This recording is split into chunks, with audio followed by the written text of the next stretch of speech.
Next क्या होगा, इसके साथ यहाँ पे ये कांटेक्ट में है तो ये वॉल इसको N1 से इधर धक्का देगा, ठीक है, N1 से धक्का हाँ देगा। सर। और चूंकि ये यहाँ पे कांटेक्ट पे है तो इधर की तरफ एक नॉर्मल रिएक्शन लगेगा, दैट विल बी N2, ठीक है। अब ये जो ब्लॉक है ना, ये सॉरी ये जो स्फीयर है तुम्हारा, this sphere is not at equilibrium, क्योंकि अगर इक्विलिब्रियम में होता तो तुमसे एक्सेलेरेशन की वैल्यू नहीं पूछता। ये इक्विलिब्रियम में नहीं, ये मूव कर रहा है। अब देखो ये ब्लॉक और ये जो स्फीयर है, इसका मूवमेंट कैसे हो सकता है। मान लो कि ये नीचे की तरफ मूव कर रहा है, ये क्या होगा, जैसे जैसे इसको खींचोगे इधर की तरफ, इसको अगर इधर की, अब ये इधर तो मूव कर नहीं सकता, इधर की कहाँ मूव हाँ करेगा, इधर की तरफ। तो अगर ये इधर की तरफ स्लाइड हो रहा है, ये जो 10 kg का स्फीयर है किधर आएगा, नीचे की तरफ आएगा, है कि नहीं। हाँ सारी बात समझ में, तो मान लो कि ये A1 से किधर जा रहा है, नीचे की तरफ। अब इसका FBD ड्रॉ करोगे तो क्या होगा, इसका जो FBD होगा, अगेन इसका वेट फोर्स इधर की तरफ 50 न्यूटन नीचे की तरफ, इसके चलते एक नॉर्मल रिएक्शन लगेगा, दैट विल बी N2 इधर की तरफ, ये ठीक है। और नेक्स्ट कौन सा फोर्स होगा, नेक्स्ट एक फोर्स होगा जो ग्राउंड ऊपर की तरफ लगाएगा, and that will be what, it will B N3। और इन तीन फोर्सेस के चलते, और कोई फोर्स तो यहाँ है नहीं, इस पे 3 फोर्स और इस पे 3 फोर्स, इन तीनों फोर्सेस के चलते ये जो ब्लॉक है ये इधर की तरफ एक्सेलेरेट करेगी, ये जो वेज ब्लॉक है ये इधर की तरफ एक्सेलेरेट करेगा A2 से। यानी बेसिकली तुमको करना क्या है, तुमको करना है यहाँ A1 A2 और N3 N2 का वैल्यू निकालना है, A1 A2 और N2 का वैल्यू कैलकुलेट करना है। आ रही बात समझ में। हाँ सर। चलो तो देखते हैं, अगर यहाँ से देखोगे, यहाँ से अगर इक्वेशन बनाने की कोशिश करोगे, एंगल भी दिया होता है, this angle was given how much, 30 degree. 30 degree. ये एंगल अगर 30 डिग्री है तो हमें N2 का डायरेक्शन कहाँ से निकाल सकते हैं, वर्टिकल से। N2 का डायरेक्शन वर्टिकल से कितना होगा, दिस विल बी 30 डिग्री, ठीक है। ये फिर से कैसे निकलता है बता दे रहा हूँ, ये तुम्हारा 30 डिग्री है, ये तुम्हारा N2 है, क्लियर। तो हमारा क्या क्या करते हैं, यहाँ पे एक ऐसे पैरेलल लाइन अगर खींचते हो तो अगर ये 30 है तो ये कितना होगा, 30 डिग्री 30 डिग्री। होगा। तो अगर ये 30 है तो ये कितना होगा, 60। 60 डिग्री। तो मतलब N2 हॉरिजॉन्टल से कितने का एंगल बनाएगा, 60 डिग्री 60। का एंगल बनाएगा। तो वर्टिकल से एंगल कितने का बनेगा, 30 30 डिग्री डिग्री। का, ठीक है ना। जब भी इस टाइप का प्रॉब्लम हो तुम याद रख सकते हो कि जो नॉर्मल रिएक्शन है वो इंक्लाइन प्लेन पे चूंकि परपेंडिकुलर है तो वो वर्टिकल से 30 डिग्री का एंगल बनाएगा, तो इस एंगल की जरूरत पड़ेगी। यानी यहाँ पे भी जो एंगल है, this is what, this is 30 degree. समझ में आ गया। अब एक्सेलेरेशन के डायरेक्शन में जो जो फोर्सेस है उसको रिजॉल्व करेंगे, हमारा काम बन जाएगा। तो इधर अगर देखोगे तो इधर तुम्हें क्या दिखेगा, 100 minus N2 cos 30 degree, cos 30। ये बराबर किसके होगा, इसका mass into acceleration, mass 10 into A1। This is your first equation, ठीक है। ये तुम्हारा पहला सर। इक्वेशन बना। हाँ बोलो। सर अगर वो स्फीयर अगर नीचे नीचे नामेगा तो उसमें तो जी भी काम करेगा। तो जी तो लग तो रहा है यहाँ पे, ये मास किसके चलते आता है, जी के हाँ चलते हाँ ही तो हाँ आता है, हाँ। हाँ ठीक है। नेक्स्ट तुम्हारे पास क्या है, अब इस ब्लॉक का देखो, इस ब्लॉक का एक्सेलेरेशन किधर हो रहा है, A2 हॉरिजॉन्टल डायरेक्शन में हो रहा है। यानी फोर्सेस कौन कौन से आएंगे, जो फोर्स हॉरिजॉन्टल डायरेक्शन में होगा उस वही आएगा, उसी के चलते ये एक्सेलेरेशन आएगा। क्योंकि वर्टिकल डायरेक्शन में जो फोर्सेस है वो कभी भी हॉरिजॉन्टल डायरेक्शन में एक्सेलेरेशन क्रिएट नहीं कर सकते हैं। आ रही बात समझ में। तो इधर रखोगे तो क्या होगा इस बार, अगर इसको सिंप्लीफाई करोगे तो एक कंपोनेंट मिलेगा N2 sin 30 डिग्री, जो कि बराबर किसके होगा, N2 sin 30 degree will give you इसका मास 5 और इसका एक्सेलेरेशन A2। ये तुम्हारा सेकंड इक्वेशन, ठीक है। समझ में आ रहा है, हाँ सर। ठीक है। अब ये दो इक्वेशन मिला, दो इक्वेशन में अननोन कितने हैं, दो इक्वेशन में कितने अननोन है, 3। 3 अननोन है। तो अगर 3 अननोन है तो एक तुम्हें इक्वेशन और चाहिए, ठीक है। तो तीसरा इक्वेशन लाने के लिए समझो, तीसरा इक्वेशन लाने के लिए थोड़ा सा दिमाग लगाना पड़ेगा। होता क्या है, देख एक लो। तरह से सर तो N2 है तो दो ही न हुआ सर, इंटू इंटू दोनों में तो N2 ही दो है। 3, हाँ तो ये A1 भी A2। अननोन है और ये भी अननोन है, A1 हाँ A2 भी सर। तो नहीं पता है ना। ठीक है, तो 2 अननोन हो गया। तुम लोग क्लास 11th वाले ही हो ना? मैं सर 11th का हूँ। हाँ मतलब वही जो नॉर्मल। क्या हो गया आज इतने कम बच्चे कैसे हैं? सर वो सर आज नीट परीक्षा है ना। अच्छा, वो लोग नीट के एग्जाम देने गए हैं कुछ लोग। हाँ ओके ओके, ठीक है। चलो, मतलब तैयारी के साथ साथ वो लोग इस बार एग्जाम भी दे दी है। बढ़िया। चलो ठीक है, देखते हैं। तो नेक्स्ट जो इक्वेशन है वो कहाँ से आएगा समझना। जैसे ये जो ब्लॉक है देख लो, अगर ये ब्लॉक एक्स से नीचे जा रहा है, ये जो स्फीयर अगर ये एक्स से नीचे जाएगा, मतलब वर्टिकल है तो वाई ले सकते हैं। अगर ये ब्लॉक वाई से नीचे जा रहा है समझना, तो जो इधर ब्लॉक रखा हुआ है एक्स से इधर जा सकता है कि नहीं? जो भी हाँ सर। एक समझना, ये थोड़ा सा इंपॉर्टेंट है क्योंकि इसके हेल्प से ही थर्ड इक्वेशन आएगा। अगर इसको एक्स से इधर धक्का खींचोगे, एक्स से इधर खींचोगे, तो ये वाई से इधर आएगा। ठीक है, तो अगर एक्स और वाई में रिलेशन तुम्हें पता चल जाएगा, उसको एक बार डिफरेंशिएट करोगे तो वेलोसिटी का रिलेशन पता चलेगा, फिर एक बार डिफरेंशिएट करोगे तो किसका रिलेशन पता चलेगा? एक्सीलरेशन। एक्सेलरेशन का रिलेशन पता। समझ में आ रहा है क्या बोल रहा हूँ? ये एक्स है, ये वाई है, तो अगर ध्यान से देखोगे, ये तुम्हारा एक्स, ये तुम्हारा वाई, और ये है तुम्हारा एंगल, जो कि कितना था? 30 डिग्री था। मतलब इस ब्लॉक का नीचे, इस स्फीयर का नीचे की तरफ डिस्प्लेसमेंट अगर एक्स से हो रहा है, तो ये जो वेज ब्लॉक है, सॉरी वाई से हो रहा है, तो वेज ब्लॉक एक्स से इधर जाएगा। ठीक है, अब इस एक्स और वाई में रिलेशन चाहिए, तो ध्यान से देखो, ये एंगल हमें दिया हुआ है, ये एंगल क्या दिया हुआ है तुम्हें? दिया हुआ है दिस इज व्हाट 30 डिग्री। तो अगर ये 30 डिग्री है तो ये कितना होगा? This will be always what, this will be 30 also degree 30 degree. तो यहां से तुम लिख सकते हो, ध्यान देना, एक्स tan थीटा या tan 30 degree is equal to y. Y की जो वैल्यू होगी, या फिर अगर कोई लिखना चाहे tan 30 डिग्री, tan 30 डिग्री कितना लिखोगे? tan, ये 1/√3। एंगल 30 डिग्री है, इसका परपेंडिकुलर। हाँ, y पहले इसका साइड के फॉर्म में देख रहे हैं, तो y डिवाइडेड बाई x होगा tan 30 डिग्री, हाँ सर। है कि नहीं? तो यहां से क्या कर सकते हो कि दिस कैन बी, यहां से लिखेगा x tan 30 degree is equal to y। और अगर इसको एक बार डिफरेंशिएट करोगे तो वेलोसिटी मिलेगा, दूसरी बार डिफरेंशिएट करोगे तो क्या मिलेगा? एक्सीलरेशन। दूसरी एक्सेलरेशन मिलेगा। मतलब यहां से तुम्हें दिखेगा a2 tan 30 degree is equal to a1। ये इंपॉर्टेंट है, अगर ये रिलेशन नहीं आया तो फिर तुम इसको सॉल्व नहीं कर पाओगे। क्लियर है? आ रही बात समझ में? हाँ सर। ठीक है ना? तो इसके हेल्प से भी तुम क्या कर सकते हो? a1 a2 का रिलेशन ला लोगे, और this will be your third equation. ये तुम्हारा कौन सा इक्वेशन होगा? थर्ड इक्वेशन होगा। इसको उठा करके a1 या a2 को रिप्लेस कर दो, सॉल्व करोगे, आंसर आ जाएगा। तो ये जो है ना, जैसे हम लोग टेंशन में हम लगा रहे थे ना कि वर्क डन बाय टेंशन कितना होता है? 0 होता है। ठीक है ना? Similarly work done by normal reaction भी 0 होता है।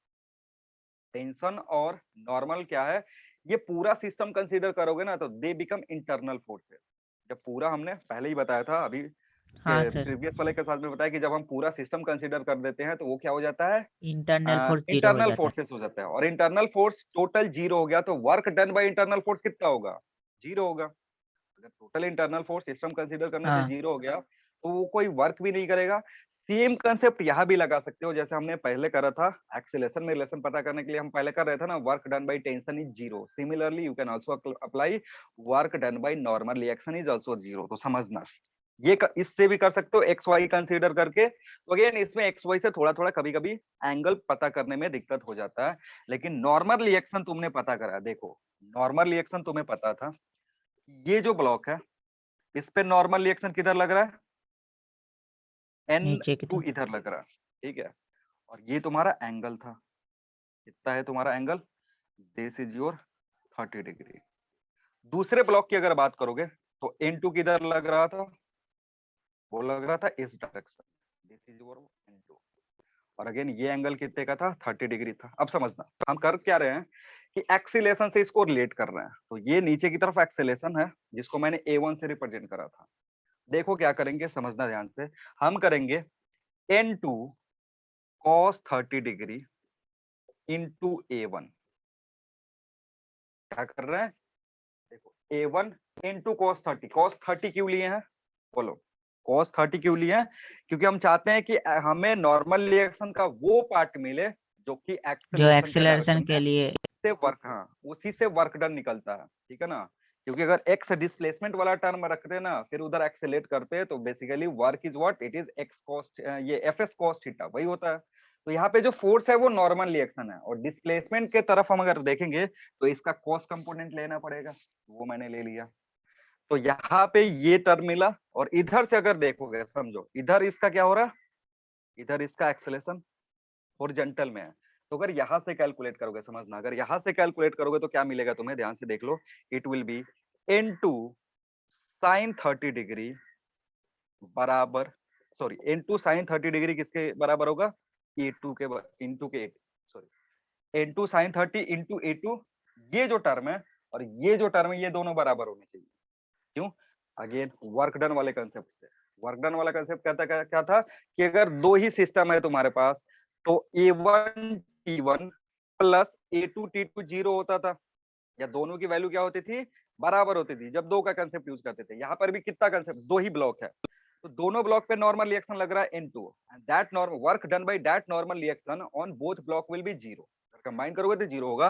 तो x1 x2 लेने से बढ़िया है, मैंने क्या करा, मान लो सीधे डिफरेंशिएट करके हम पूछते हैं ना, वो मैं एक्सेलेरेशन ले लिया। तो एक्सेलेरेशन और नॉर्मल रिएक्शन का प्रोडक्ट जो किधर की तरफ है, एक्सेलेरेशन की तरफ है, यहाँ से ये आया। फिर नॉर्मल रिएक्शन और एक्सेलेरेशन का प्रोडक्ट, लेकिन कौन सा नॉर्मल रिएक्शन, जो एक्सेलेरेशन के डायरेक्शन में, ये आया। इन दोनों की वैल्यू क्या होनी चाहिए, बराबर होनी चाहिए। तो अगर यहां से देखोगे तो क्या मिलेगा तुम्हें, A1 cos 30 degree is equal to A2 sin 30 degree. और अगर इसको सिंप्लीफाई करोगे तो तुम्हें क्या मिलेगा, देखो ये वाला टर्म इधर ले जाकर के डिवाइड करो, ये वाला टर्म इधर लेकर जाकर के डिवाइड करो, मिलेगा ये तुम्हें A1 is equal to A2 tan 30 degree. हाँ सर, नहीं आ रहा, नहीं आ रहा समझ में, क्या कर रहे हैं, नहीं सर आ रहा समझ में समझ आ में, रहा। हाँ समझ में आ रहा ना। तो इसको तुम नॉर्मल रिएक्शन से भी सोच सकते थे, जैसे टेंशन से सोच रहे थे, ठीक है ना। जिस तरीके से हमने टेंशन से सोचा, वैसे ही तुम इसको नॉर्मल रिएक्शन से भी सोच सकते हो, वो वही मेथड अप्लाई है। तो यहाँ नॉर्मल रिएक्शन का हम कौन सा पार्ट लेंगे, हम नॉर्मल रिएक्शन का वो पार्ट लेंगे जो एक्सेलेरेशन के डायरेक्शन में है। तो एक्सेलेरेशन का डायरेक्शन वर्टिकल में है, तो वर्टिकल में कंपोनेंट ब्रेक करेंगे। इधर हॉरिजॉन्टल में है, तो इस नॉर्मल का हॉरिजॉन्टल कंपोनेंट लेंगे, तो इधर साइन आएगा, इधर ये आएगा। और चूंकि दो ही वैल्यू है, दो ही डिवाइस है तुम्हारे पास, मतलब दो ही कंपोनेंट है, तो ये प्रोडक्ट और ये प्रोडक्ट बराबर होना चाहिए। इसको सिंप्लीफाई करेंगे, यही रिलेशन मिलेगा। तो थर्ड इक्वेशन ऐसे सोच के निकाल लो एक्स वाई से, या फिर ऐसे सोच के निकाल लो, दोनों से सेम ही आएगा। क्लियर है। तो जो तुम्हारा थर्ड इक्वेशन है, जिसको इक्वेशन ऑफ कंस्ट्रेंट बोलते हैं या कंस्ट्रेंट इक्वेशन बोलते हैं, पहले स्प्रिंग कंस्ट्रेंट यूज कर रहे थे, अभी हम नॉर्मल रिएक्शन वाला यूज कर रहे हैं। तो क्या आएगा यहाँ से, A2 is equal to √3A1। इसको उठा करके यहाँ पुट करो, कोई भी वैल्यू यहाँ पे पुट कर दोगे, सिंप्लीफाई करोगे, अब तुम्हारा आंसर आ जाएगा। This is your equation number 3, ठीक है। तो ये एक टाइप बचा था जो बताना था तुम्हें। Now will discuss about spring. अगर स्प्रिंग की बात करेंगे, अभी तक हमने स्प्रिंग पे बहुत कम प्रॉब्लम की है, तो अगर स्प्रिंग पे चले तो क्या होगा।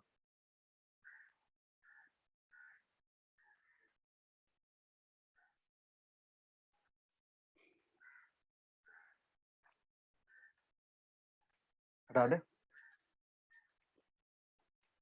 हाँ सर।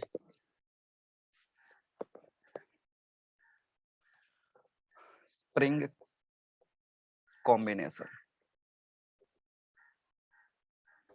स्प्रिंग कॉम्बिनेशन में सबसे पहले हम पढ़ेंगे series combination.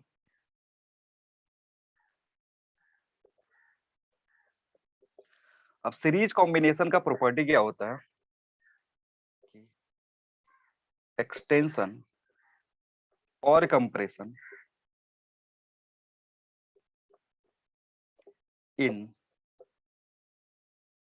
in all spring is different। और इसका दूसरा प्रॉपर्टी है force applied by each spring is same, ठीक है। प्रॉपर्टी है किसका, सीरीज कॉम्बिनेशन में अगर बहुत सारे स्प्रिंग लगे हुए हैं तो उसका क्या प्रॉपर्टी होगा, सब में जितने भी स्प्रिंग लगे हुए हैं सब में जो एक्सटेंशन होगा या कंप्रेशन होगा इट विल बी डिफरेंट, ठीक है। और नेक्स्ट क्या है, डिफरेंट एक्सटेंशन होते हुए भी force applied by each spring, जितने भी स्प्रिंग लगे हुए हैं सबके चलते जो फोर्स अप्लाई होगा that will B same. Clear है। तो अगर मैं डायग्राम बनाऊं कॉम्बिनेशन के लिए, ये एक स्प्रिंग है तुम्हारा, ये एक दूसरा स्प्रिंग है तुम्हारा, ये एक तीसरा स्प्रिंग है, और तीसरे स्प्रिंग के एंड पे एक ब्लॉक लगा हुआ है। इसका स्प्रिंग कांस्टेंट K1, इसका स्प्रिंग कांस्टेंट K2 और इसका स्प्रिंग कांस्टेंट K3। तीन स्प्रिंग है, तीनों को हमने कुछ इस तरीके से कनेक्ट करा है, ठीक है। अब देखो होगा क्या, इस ब्लॉक को पुल करोगे या पुश करोगे, ये जो ब्लॉक है इसको पुल करो या पुश करो, होता क्या है कि तीनों जो स्प्रिंग होंगे उसका एक्सटेंशन अलग अलग होगा। इन तीनों स्प्रिंग का एक्सट्रैक्शन क्या होगा, एक्सटेंशन जो होगा वो क्या होगा, अलग अलग होगा, लेकिन तीनों के चलते जो फोर्स लगेगा दैट विल बी सेम। सारी बात समझ में, जो मैंने ऊपर लिखा हुआ है, क्लियर है। सर बोलो। इसके मतलब सर वो पहले वाला स्प्रिंग दूसरे वाला में जितना फोर्स लगाएगा, दूसरे वाला तीसरे वाले पे भी वही फोर्स उतना लगाएगा। ही फोर्स है, हाँ एकदम। देखो ये क्या हो रहा है ना, ये K1 की बात कर रहे हैं, समझो। K1 क्या मैंने बोला था कि दो एंड, स्प्रिंग के दोनों एंड पे क्या लगता है, सेम फोर्स लगता है। मैंने बोला था ना कि स्प्रिंग के हाँ, दोनों एंड पे क्या लगता है, सेम सेम फोर्स। फोर्स लगता है। तो अगर यहाँ पे मान लो 10 न्यूटन लग रहा है, यहाँ पे 10 न्यूटन लग रहा है, तो ये जो एंड है स्प्रिंग का वो किससे कनेक्टेड है, K2 से कनेक्टेड है। तो अगर यहाँ पे 10 लग रहा है तो यहाँ भी 10 और लगेगा। तो अगर इस साइड 10 है तो इस साइड 10 लगेगा। वैसे K3 की बात करोगे तो K3 किससे कनेक्टेड है, K2 के इस एंड से कनेक्टेड है। और ब्लॉक अभी से। जस्ट तुमने देखा कि यहाँ 10 कनेक्टेड है, यहाँ 10 न्यूटन का फोर्स लग रहा है, तो इस दूसरे एंड पे भी ये कितने का फोर्स लगेगा, 10 न्यूटन का। अब ये जो एंड है this is connected to the mass, block से कनेक्टेड है। इसका मतलब ब्लॉक पे जो मास लगेगा वो भी कितना लगेगा, 10 न्यूटन ही लगेगा। क्लियर है। आ हाँ रही सर। बात समझ में। भले वो कंप्रेशन में हो या फिर एलोंगेशन में हो, सीरीज कॉम्बिनेशन का प्रॉपर्टी क्या है, सारे स्प्रिंग में एलोंगेशन अलग अलग होगा, बट जो फोर्सेस लग रहे होंगे सारे स्प्रिंग के चलते वो क्या होंगे, सेम वैल्यू होंगे। जैसे 10 न्यूटन 10 न्यूटन 10 न्यूटन, ये भी 10 न्यूटन, ये भी 10 न्यूटन, ये भी 10 न्यूटन। अब इसका मतलब ये है नहीं कि एक्चुअल फोर्स जो ब्लॉक पे लगेगा वो 30 न्यूटन हो जाएगा। एक्चुअल फोर्स जो स्प्रिंग पे लगेगा दैट, जो ब्लॉक पे लगेगा that will be how much, 10 Newton.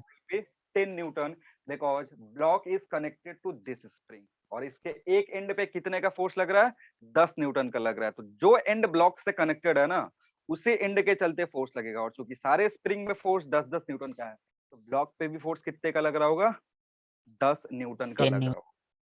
Clear है। तो अब इसमें होता क्या है कि इफ, ये थर्ड पॉइंट लिख सकते हो, if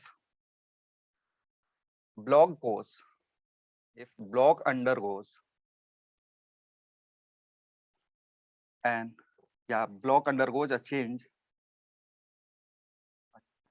a displacement of x, which produces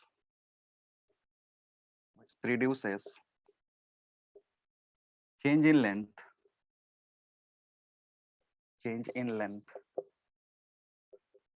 of a spring as x1, x2, x3 in each spring respectively,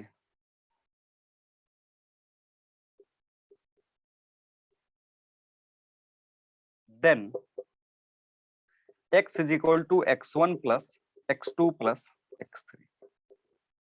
क्या होगा, अगर इस ब्लॉक को, ये जो ब्लॉक है इसको कितने से खींचा तुमने, x से इधर खींचा, तो ये जो तीनों स्प्रिंग है ना इनमें जो डिफॉर्मेशन होगा, इसमें जो चेंज इन लेंथ होगा वो कितना होगा, अलग अलग होगा। मान लो ये कितने से आगे गया, x1 से, अगर उसको खींच रहे हो, ये कितने से आगे गया, x2 से, ये कितने से आगे गया, x3 से। मतलब इसमें जो लेंथ में चेंज हुआ वो x1 का हुआ, इसमें जो चेंज हुआ x2 का हुआ, इसमें जो चेंज हुआ x3 का हुआ। इन तीनों के कॉम्बिनेशन से टोटल चेंज मिलेगा यहाँ, ये कितने से डिस्प्लेस हुआ, इसलिए x is equal to x1 plus x2 plus x3। Clear है? अब बात हाँ सर। करते हैं फोर्स का। फोर्स अगर देखोगे तो force applied by each spring, force applied, ये फोर्थ पॉइंट है, अप्लाइड बाय ईच स्प्रिंग, सारे जो स्प्रिंग है वो कितने का फोर्स लगाएंगे, सेम फोर्स लगाएंगे, दैट इज Fs। और उसकी वैल्यू कितनी होगी, इस स्प्रिंग के लिए देखोगे तो इसका K1 spring constant, x1 displacement, तो it will be K1 x1। यही बराबर किसके होगा, ये बराबर होगा K2 x2 के, और यही बराबर किसके होगा, K3 x3 के, क्योंकि वैल्यू सबके लिए जो सेम है, तो वहां से कैलकुलेट करोगे तो K1 x1, K2 x2 और K3 x3 मिलेगा। This is force applied by this one, this is force applied by this one, this is force applied by this one। उसकी वैल्यू कितनी है, Fs के, और यही फोर्स इस ब्लॉक पे लग रहा होगा। ठीक है, वही सेम फोर्स क्या हो रहा है, ब्लॉक पे लग रहा है। क्लियर? अब एक चीज यहां से देख सकते हो कि जिस स्प्रिंग का स्प्रिंग कांस्टेंट सबसे कम है, जिस स्प्रिंग का स्प्रिंग कांस्टेंट सबसे कम है, उसमें सबसे ज्यादा एलोंगेशन लग रहा है। हाँ अगर ये k की वैल्यू कम है तो x को ज्यादा होना पड़ेगा, तब ये बराबर हो गया Fs के। अगर ये K2 बहुत बड़ा है, K2 क्या है, बहुत बड़ा है, तो उसमें एलोंगेशन क्या होगा, छोटा होगा। मतलब अगर सीरीज कॉम्बिनेशन में बहुत सारे स्प्रिंग कांस्टेंट स्प्रिंग लगे हुए हैं, सीरीज कॉम्बिनेशन में बहुत सारे स्प्रिंग लगे हुए हैं, और अगर उसको खींच रहे हो तो सबसे ज्यादा एलोंगेशन किस में होगा, जिसका स्प्रिंग कांस्टेंट का वैल्यू सबसे कम होगा। आ रही बात समझ में? इट मींस, तो लिख सकते हो it means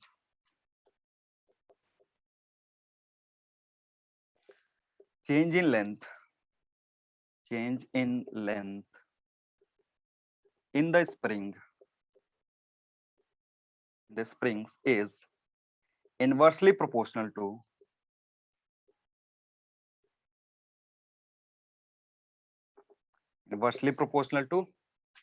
their spring constant। समझ में आ रहा है क्या बोल रहा हूँ? That is x is inversely proportional to what, k। 1/k। Inversely proportional बोल लिया तो 1/, बोलने की जरूरत नहीं है, अगर प्रोपोर्शनल बोल रहे हो तब 1/k बोलना। तो ये तुम्हारा चौथा कंसेप्ट था। Now fifth concept will discuss about equivalent spring, equivalent spring. अब इक्विवेलेंट स्प्रिंग क्या होता है उसके बारे में समझेंगे। ऊपर वाला हटा दे। हाँ सर। अब देखो क्या कर रहा है, यहाँ पे 3 स्प्रिंग है जो किसी एक पर्टिकुलर काम को कर रहे हैं। समझना, 3 स्प्रिंग लगा करके हमने क्या करा, 3 स्प्रिंग को एक ब्लॉक से कनेक्ट करा है, और इस ब्लॉक पे हम फोर्स लगवा रहे हैं Fs का। ठीक है, ये ब्लॉक कितने से डिस्प्लेस कर रहे हैं, x से अगर इसको डिस्प्लेस कर रहे हैं तो ये तीनों स्प्रिंग मिलके कितने का फोर्स लगा रहे हैं, Fs का फोर्स लगा रहे हैं। ठीक है, अब हमें करना क्या है ना, हमें करना ये है कि इन तीनों स्प्रिंग के बदले हम एक स्प्रिंग लगाएं, और ये स्प्रिंग जो ये तीनों मिलके कर रहे थे वो अकेला कर दे। यानी इस ब्लॉक पे फोर्स कितना लगे, Fs का लगे। कब, जब डिस्प्लेसमेंट x का ही हो रहा हो। अब इस इक्विवेलेंट स्प्रिंग का काम समझ में आया तुमको? ये तुम्हारा हाँ K1 सर। था, ये K2 था, ये K3 था, इसका कुछ कांस्टेंट होगा that is represented by K equivalent. जो काम ये तीनों कर रहे थे उसको कौन करेगा, ये अकेले करेगा। इधर x से डिस्प्लेस हो रहा था, अगर इस ब्लॉक को x से डिस्प्लेस कर रहे थे तो फोर्स कितना लग रहा था, Fs लग रहा था। तो अगर इस केस में भी x से डिस्प्लेस करे तो फोर्स कितना लगना चाहिए, Fs ही लगना चाहिए। आ रही बात समझ में? और अगर ऐसा काम कर रहा है then that spring is known as equivalent spring of the given combination। समझ में आ रहा है? ठीक हाँ है, सर। तो लिखना, मैं लिखना this is a single spring, this is a single spring which will apply same force, which will apply same force which will apply same force on the block, same force on the block under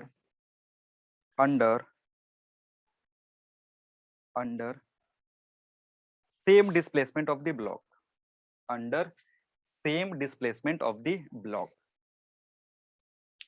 मतलब इन तीनों को use करने से बढ़िया है हम क्या करेंगे, ये एक यूज कर लेंगे।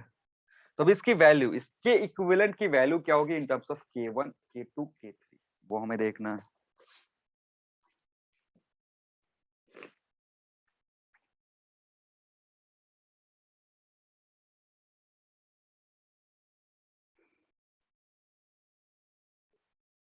हो गया।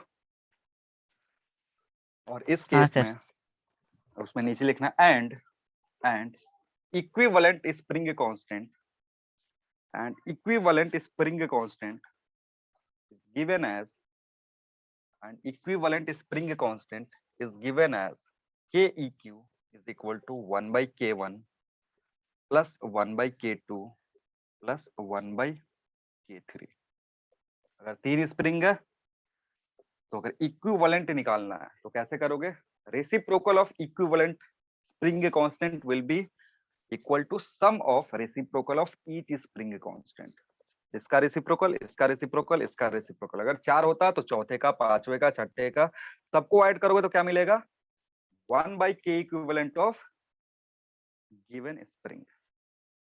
आ रही बात समझ में? हाँ सर। तो ये तुमको मिला, ये वैल्यू याद रखेंगे कि इक्विवेलेंट स्प्रिंग कांस्टेंट कैसे मिलता। इसका प्रूफ बता सकते हैं, प्रूफ का लिखना नहीं है, समझ लो बस। हमने पहला जो इक्वेशन निकाला था उसमें क्या था, x1 plus x2 plus x3 किसके बराबर था, x के बराबर था। ठीक है, अब करना क्या है कि ये जो x1 है, और तुम्हें एक रिलेशन और मिला था k1 x1 equals to k2 x2 equals to k3 x3, ये भी मिला था, ये एक इक्वेशन है। अब हम कर क्या रहे हैं ना, इस x1 को रिप्लेस कर रहे हैं इस x3 के फॉर्म में, ताकि कॉमन होकर के कुछ वैल्यू कट जाए। तो देखो क्या करना है, x1 की जगह हम लिख सकते हैं, ध्यान से देखना, x1 की जगह लिख सकते हैं k3 x3 divided by k1, आया ना। इन दोनों को अगर यूज करोगे तो x1 लिखना है x3 के फॉर्म में, ऐसे लिख सकते हैं। हाँ सर। तो ये लिख लिया, प्लस x2 को भी x3 के फॉर्म में लिखोगे तो it will B k3 x3 divided by k2, यानी x2 की जगह ये वैल्यू लिख सकते हैं, है कि नहीं। और सिमिलरली ये तो x3 है तो इसको कुछ करना नहीं है, अगर यहां से देखोगे तो ये x के बराबर होना चाहिए। ऐसे कॉमन क्या कर सकते हो, you can take common x3 अगर कॉमन लेते हो, या kx3 कॉमन ले लो। k3 x3 अगर कॉमन करोगे तो क्या बचेगा तुम्हारे पास, इधर बचेगा 1 by k1 plus 1 by k2 plus 1 by k3, ये किसके बराबर होगा, x के बराबर होगा, है कि नहीं। इतना समझ में आया, क्या कॉमन कर लिया, ये वैल्यू हाँ कॉमन कर सर। लिया। अब देखना, इसको अगर इधर लाके डिवाइड कर रहे हो, इस टर्म को अगर इधर लाके डिवाइड कर रहे हो तो it will be 1 by k1 plus 1 by k2 plus 1 by k3 equal to x by k3 x3, है ये हाँ सर। 1 by k3 x3 है। और अगर ध्यान से देखोगे तो ये ये 1 के by k3 इक्विवेलेंट x3 है। था, it can be written as k equivalent x also, क्योंकि यही वैल्यू fs के बराबर है। fs is equal to this this this, या अगर सिंगल स्प्रिंग यूज कर रहे हो तो it is equal to k equivalent into x, है ना। क्योंकि सेम फोर्स लगना चाहिए था कितने के डिस्प्लेसमेंट पे, x के डिस्प्लेसमेंट पे, सिंगल स्प्रिंग से। तो सिंगल स्प्रिंग का डिस्प्लेसमेंट x, उसका equivalent spring constant k q, ये fs के बराबर होना चाहिए, है कि नहीं।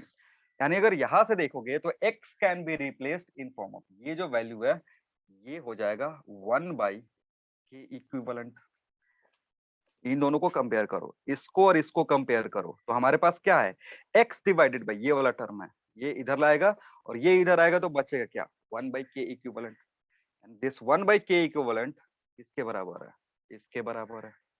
आ रही बात समझ में, आसान सा प्रूफ है, इसमें ज्यादा दिमाग नहीं लगाना होगा। क्लियर, कोई कंफ्यूजन किसी को? नहीं हटा दे इसको। चलो अब बात करते हैं पैरेलल कॉम्बिनेशन की। अगर स्प्रिंग्स पैरेलल कॉम्बिनेशन में होंगे तो उसके लिए हम कैसे सोचेंगे? तो second one is parallel combination. अब पैरेलल कॉम्बिनेशन का प्रॉपर्टी क्या है? का पहला प्रॉपर्टी है डिस्प्लेसमेंट इन ईच स्प्रिंग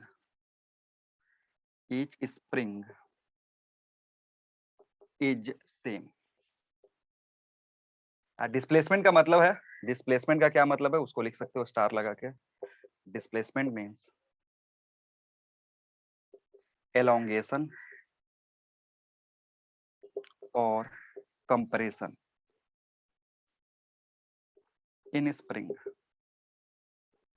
ठीक है, अब यहाँ पे क्या प्रॉपर्टी है? Displacement in each spring is same. जितने भी स्प्रिंग लगे होंगे अगर उन सारे स्प्रिंग का डिस्प्लेसमेंट सेम है तो वैसे स्प्रिंग को क्या बोलेंगे? हम बोलेंगे पैरेलल कॉम्बिनेशन में। और यहाँ से दूसरी प्रॉपर्टी क्या होती है? फोर्स अप्लाइड बाई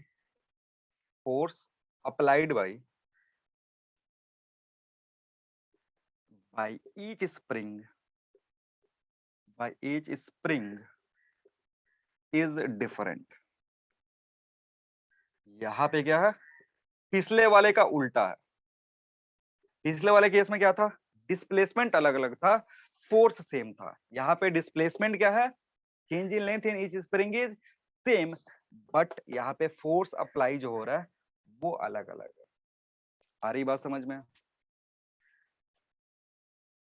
ठीक है, आप डायग्राम से हाँ देखोगे, इसका डायग्राम जो है कुछ इस तरीके का दिखता है, समझना। ये तुम्हारा फिक्स पॉइंट, इधर से एक स्प्रिंग आया, इधर से एक दूसरा स्प्रिंग, इधर से ये एक थर्ड स्प्रिंग। ये तीनों एक ब्लॉक से कनेक्टेड है। इसका K1, इसका K2, इसका K3।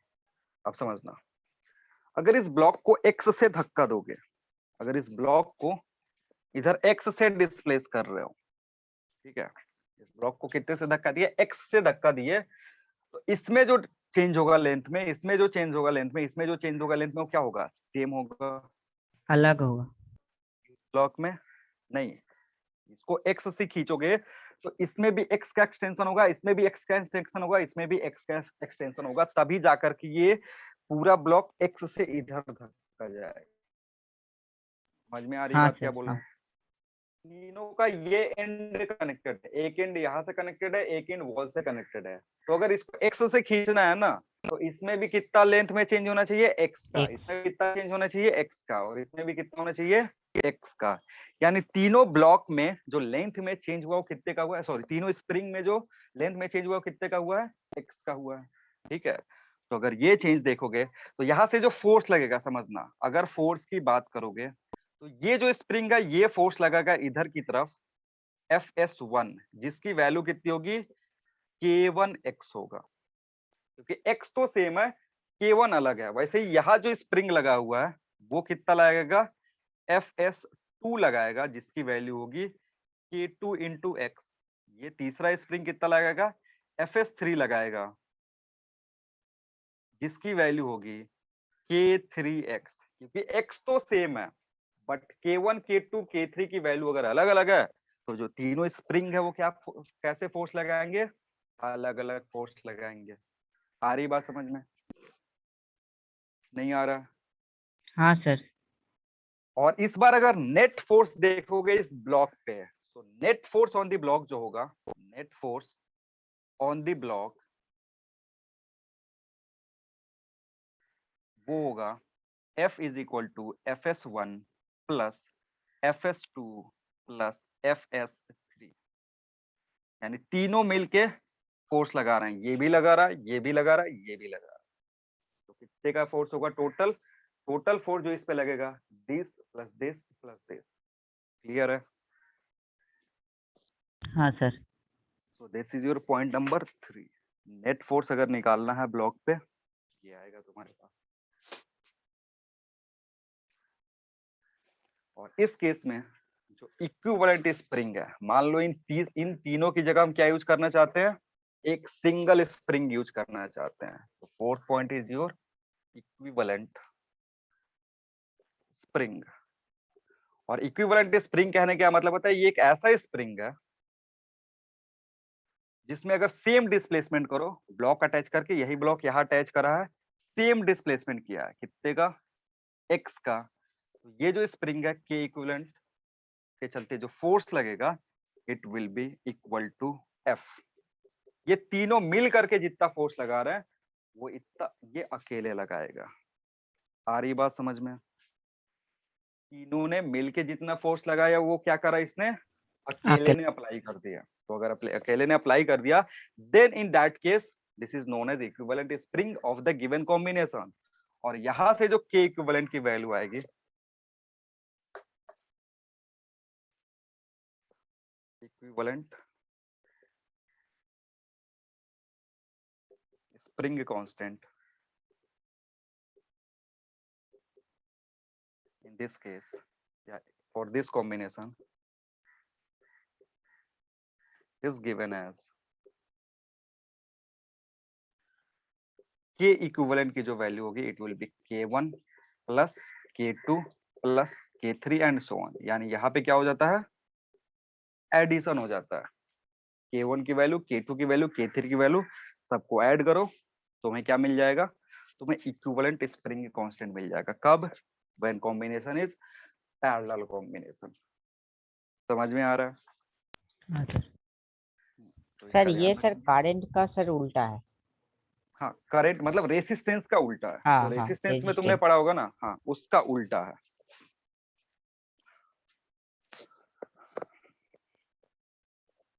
रेसिस्टेंस पढ़ोगे 12th क्लास में, जब जाओगे तो रेसिस्टेंस पढ़ेंगे, वहां भी ये सारी चीज फिर से पढ़ेंगे। और तुमने 10th क्लास में पढ़ा भी होगा रेसिस्टेंस के बारे में। तो जैसे कुछ कुछ हाँ प्रॉब्लम सर। करते हो, एग्जाम्पल।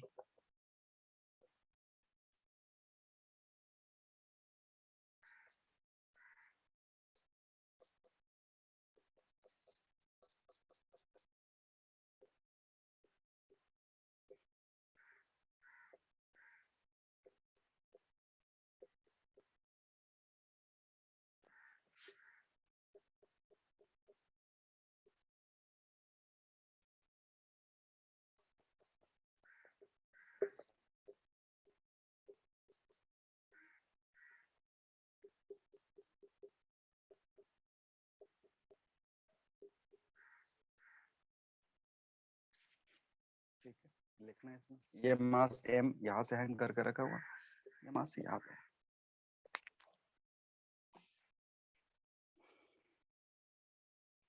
यहाँ पता करना है, find equivalent, find equivalent spring constant for the given combination. Find equivalent spring constant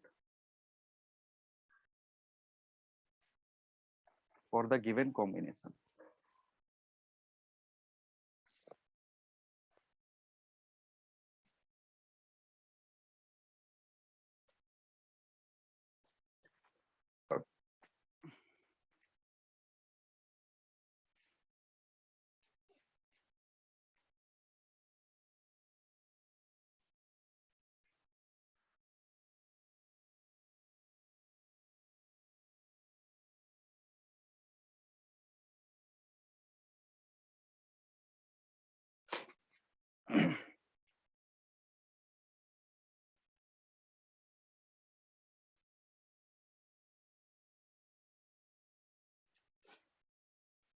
हो गया ना, समझाया?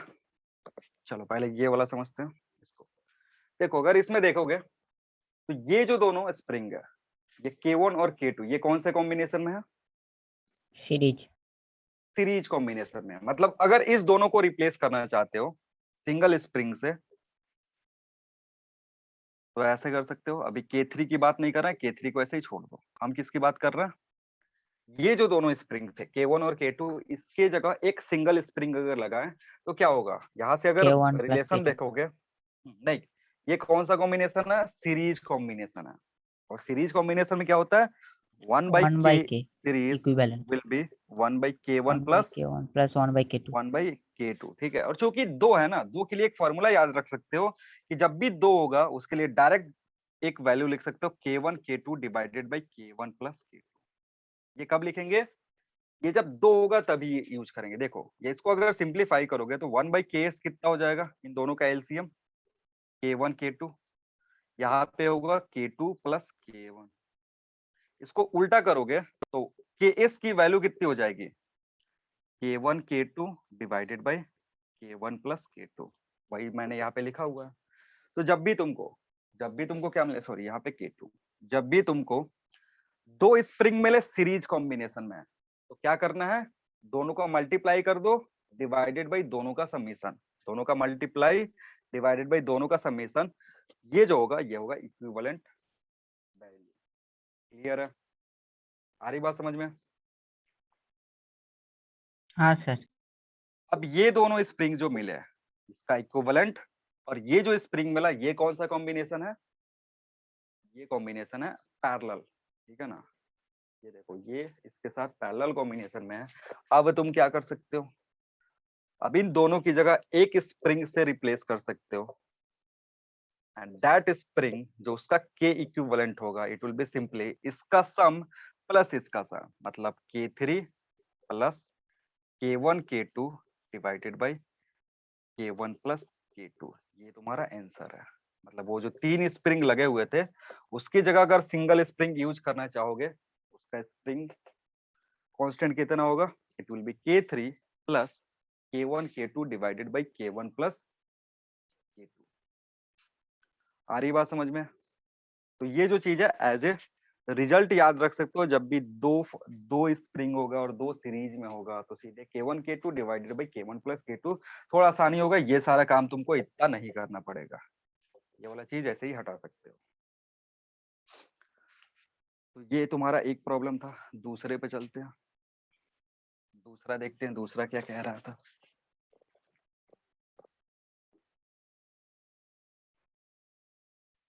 जो दूसरा स्प्रिंग था, सॉरी जो दूसरा कॉम्बिनेशन था उसमें स्प्रिंग कुछ इस तरीके से लगे हुए थे, दो स्प्रिंग ऊपर और एक स्प्रिंग नीचे, ये k1 k2 और k3। अब देखो यहाँ पे बता सकते हो कि कौन सा कॉम्बिनेशन है, कौन सा कॉम्बिनेशन है? Sir k1 k2 parallel combination में है। k1 k2 पैरेलल है और k3 k3 k1 k2 के साथ सीरीज में है। सीरीज में है। चलो समझते हैं। देखो अगर इस ब्लॉक को x से ऐसा ऊपर कोई या नीचे कॉम्बिनेशन में डिस्प्लेस, नहीं है। कोई कोई कॉम्बिनेशन नहीं है। नहीं। चलो चलो देखते हैं, समझो।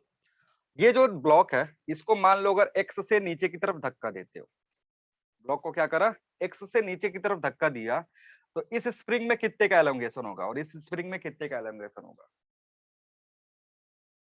बोलो। जब x इसको x से धक्का x दिया हुआ तो इसमें भी x का एलोंगेशन और इसमें भी x का एलोंगेशन। अब बात करते हैं इस स्प्रिंग का, इसमें क्या होगा, कंप्रेशन या एलोंगेशन? इसमें से कॉम्प्रेशन होगा। कंप्रेशन होगा, कितने से होगा, x से। x से होगा। अब देखो तीनों स्प्रिंग में जो डिस्प्लेसमेंट हुआ है वो क्या हुआ है, सेम हुआ है या डिफरेंट हुआ सेम है? सेम। सेम हुआ है। और जब भी ऐसा होता है कि बहुत सारे स्प्रिंग का कॉम्बिनेशन हो और सारे स्प्रिंग में डिस्प्लेसमेंट सेम हो, तो वैसे कॉम्बिनेशन को हम क्या बोलते हैं, पैरेलल। Parallel combination. मतलब तुमको साफ साफ याद दिख रहा है कि k1 k2 तो पैरेलल है, उसमें दिक्कत नहीं है, लेकिन तुम सोच कहा रहे थे, k3 के बारे में सोच रहे थे k3 का कौन सा कॉम्बिनेशन है। तो k3 में जो डिस्प्लेसमेंट हो रहा है ना वो k1 और k2 के डिस्प्लेसमेंट के बराबर है। दैट मींस k3 भी इनके साथ कौन से कॉम्बिनेशन में है, पैरेलल कॉम्बिनेशन में। आराम से समझ में आ रहा है, नहीं समझ हाँ में सर। आया? दूसरा वाला भी वेरीफाई कर सकते हो। दूसरा वाला क्या कर रहे थे, force applied by each spring is different. तो अगर इसके चलते फोर्स देखोगे तो ये ऊपर की तरफ फोर्स लगाएगा k1x, ये फोर्स लगाएगा ऊपर की तरफ k2x, ये भी फोर्स लगाएगा ऊपर की तरफ k3x। तो वैल्यू भी देखोगा फोर्स का, इसके चलते फोर्स ये आया, इसके चलते फोर्स ये आया, इसके चलते फोर्स ये आया, और नेट फोर्स की अगर बात करोगे, net force will be K1x plus K2x plus K3x। Net force क्या है? ये वैल्यू है तुम्हारा। तो ये किसको जस्टिफाई कर रहा है? ये जस्टिफाई कर रहा है पैरेलल कॉम्बिनेशन का। मतलब ये जो डायग्राम दिया हुआ है ना, इसमें तीनों स्प्रिंग कौन से कॉम्बिनेशन में है? पैरेलल कॉम्बिनेशन में। नहीं आया समझ में? हाँ सर समझ में आया। ठीक है ना? तो देखो, अगर तुमको देख के लग जाए, अगर तुमको सवाल में देख के लग जाए कि this is what parallel combination, ठीक है। अगर देख के नहीं लग रहा है तो क्या कोशिश करोगे? तुम कोशिश करोगे डिस्प्लेसमेंट पता करने का, कि क्या सारे स्प्रिंग में डिस्प्लेसमेंट अलग अलग हो रहा है या सारे स्प्रिंग में डिस्प्लेसमेंट सेम हो रहा है। अगर सारे स्प्रिंग में डिस्प्लेसमेंट अलग अलग है तो they will form series combination. अगर सारे डिस्प्लेसमेंट में डिस्प्लेसमेंट सेम हो रहा है then they will form parallel combination, जो हमने यहाँ से करके देख लिया। सबके सब फोर्स किधर लगाएंगे? ऊपर लगाएंगे। सब में जो डिस्प्लेसमेंट है सेम है, तो नेट फोर्स जो आएगा इनके सबके एडिशन से आएगा। यहाँ एक्स मैंने छोड़ दिया, सबके क्या आएगा? एडिशन से आएगा। It means this is what parallel combination. और जब पैरेलल कॉम्बिनेशन में होता है तो के इक्विवेलेंट कितना होता है? K1 plus K2 plus K3। यानी इसका जो तुम्हारा आंसर होगा वो कितना होगा? K1 plus K2 plus K3 होगा। अब कोई पूछेगा कि सर जो इक्विवेलेंट स्प्रिंग लगाएंगे उसको कैसे रखे? उसको ऊपर से हैंग कर दे कि इक्विवेलेंट, या फिर नीचे से ऐसे कर दे? नीचे से ऐसे लगा, कोई फर्क नहीं पड़ेगा। ऊपर से हैंग करो या नीचे से ऐसे रखो, ये और ये दोनों सेम कॉन्फ़िगरेशन है, क्योंकि स्प्रिंग पुल भी कर सकता है और पुश भी कर सकता है। दोनों केस में इसमें जो फोर्स लगेगा, इसमें जो फोर्स लगेगा स्प्रिंग ऊपर की तरफ नेट फोर्स लगाएगा, इसमें भी जो फोर्स लगेगा स्प्रिंग ऊपर की तरफ ही नेट फोर्स लगेगा। क्लियर है? यानी ये diagram this can be written in this form also, और इसको ऐसे भी बना सकते हो। K इक्विवेलेंट होगा उसकी वैल्यू कितनी होगी? K1 plus K2 plus K3। Clear है? हाँ सर। नहीं आ रहा समझ में आ गया? अब चलो एक छोटा सा और टॉपिक बचा हुआ है स्प्रिंग से related, that is cutting of spring. अगर स्प्रिंग को कट करते हैं तो क्या होता है? Sorry, cutting of spring. क्या हो रहा था? तुम्हारे पास एक बड़ा सा स्प्रिंग है,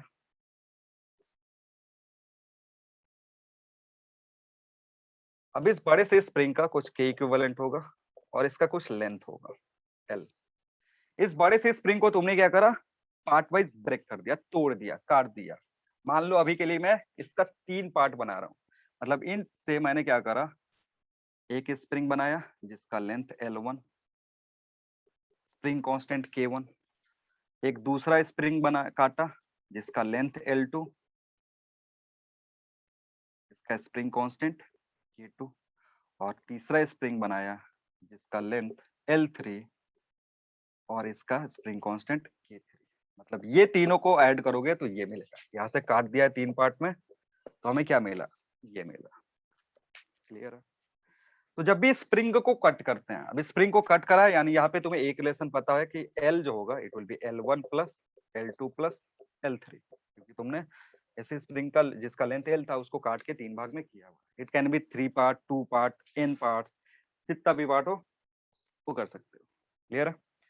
अब यहाँ पे समझना क्या है कि अगर तुमसे पूछा जाए कि इसका लेंथ L है तो बताओ इसका स्प्रिंग कांस्टेंट कितना होना चाहिए। अब होता क्या है ना कि जब भी हम स्प्रिंग को कट करते हैं, स्प्रिंग को कट करोगे तो प्रोडक्ट ऑफ, ध्यान से सुन लो, product of spring constant and length is constant. Product of spring constant and length is constant. सारी बात समझ में क्या बोल रहा हूँ? व्हाइल हाँ cutting, while cutting, product of spring constant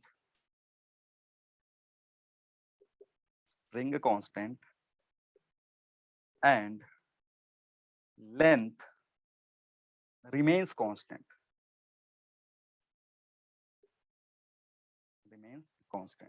तो अगर यहाँ पे बात करोगे इसके लिए प्रोडक्ट अगर देखोगे तो क्या होगा? K into L. यहाँ पे वैल्यू कितनी होगी? K इंटू एल होगी। यहाँ पे कितना होगा? K1 L1। यहाँ पे कितना होगा? K2 L2। यहाँ पे कितना होगा? K3 L3 होगा। ठीक है ना? दैट इज, तुम क्या लिख सकते हो? इसको मिटा दो, हाँ सर। दैट इज, तुम क्या लिख सकते हो, K L is equal to K1L1 is equal to K3L3 is equal to पहले लिख देता हूँ K2L2 और K3L3। अगर n पार्ट्स तक काटते तो n तक लिखते। अब इसको देखोगे, देयरफॉर, यहाँ पे एक चीज तुम्हें दिख रहा होगा, देयरफॉर जो k है, जो भी k है वो लेंथ के इनवर्सली प्रोपोर्शनल है, जो हमने सीरीज कॉम्बिनेशन में देखा था। मतलब यहाँ पे क्या है तुम्हारा, जो भी k की वैल्यू आएगी वो लेंथ के इनवर्सली प्रोपोर्शनल होगा, क्योंकि इन दोनों का प्रोडक्ट क्या है, सेम है। इसका प्रोडक्ट, इसका प्रोडक्ट, इसका प्रोडक्ट, इसका प्रोडक्ट सेम है। तो यहां से तुम्हें क्या दिखेगा, अगर जो तुमने बड़ा लेंथ का स्प्रिंग काटा, बड़ा स्प्रिंग था, उसमें से जो स्प्रिंग काटा उसका लेंथ अगर मैक्सिमम है ना, तो उसके स्प्रिंग कांस्टेंट सबसे कम होगा। आ रही बात समझ में? नहीं समझ में आ रहा? बोलो, क्या बोल रहा हूँ, समझ में आ रहा है? अगर ये जो चीज है, यहाँ से अगर K1 निकालना चाहते हो, K1 जो होगा, it will be how much, it will B KL divided by L1 होगा। K1 will be what, KL divided by L1। तो देखो KL तो कांस्टेंट है, वो बड़ा वाला स्प्रिंग से आ रहा था, ये वैल्यू कांस्टेंट है। तो K जो होगा उसकी वैल्यू किस पे डिपेंड करेगी, लेंथ पे, यानी K is inversely proportional to length. अगर लेंथ बड़ा है तो K की वैल्यू छोटी होगी। वैसे अगर K2 देखोगे, K2 will be what? It will be KL divided by L2 and K3 क्या होगा? It will be KL divided by L3। तो जब भी स्प्रिंग कट करेंगे तो ये चीज ध्यान में रखेंगे कि अगर K1, K2, K3 की वैल्यू पूछ रहे हैं, जैसे एक स्प्रिंग है जिसको हमने 10 पार्ट में काटा, एक स्प्रिंग है जिसको हमने कितने पार्ट में काटा, 10 पार्ट में काटा। इनिशियली वो क्या था, समझ लो, जैसे एक एग्जांपल से समझ रहे, एक स्प्रिंग था जो 1 मीटर का था, ठीक है, और इसका के की जो वैल्यू था वो 1000 न्यूटन पर मीटर था। इसको हमने क्या करा, 10 पार्ट में काटा, जिसमें एक पार्ट जो है वो है तुम्हारा 10 सेंटीमीटर का। तो पता करना है कि what is value of K, what is value of this spring constant. आ रही बात समझ में?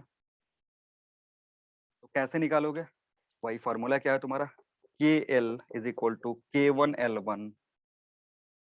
के की वैल्यू कितनी है, 1000, एल की वैल्यू कितनी है, 1, K1 तो निकालना ही है। अब ये सेंटीमीटर है, तुम्हारा काम पहले क्या होगा, इसको मीटर में कन्वर्ट करना। सो इट विल बी 0.1, ठीक है ना। सिंप्लीफाई करोगे, सो K1 will be how much, it will B 10,000 Newton पर मीटर। आ रही बात समझ में? कोई कंफ्यूजन? No sir. चलो ठीक है, फिर आज के लिए इतना ही रखते हैं, बाकी करेंगे अगले क्लास में। Thank you.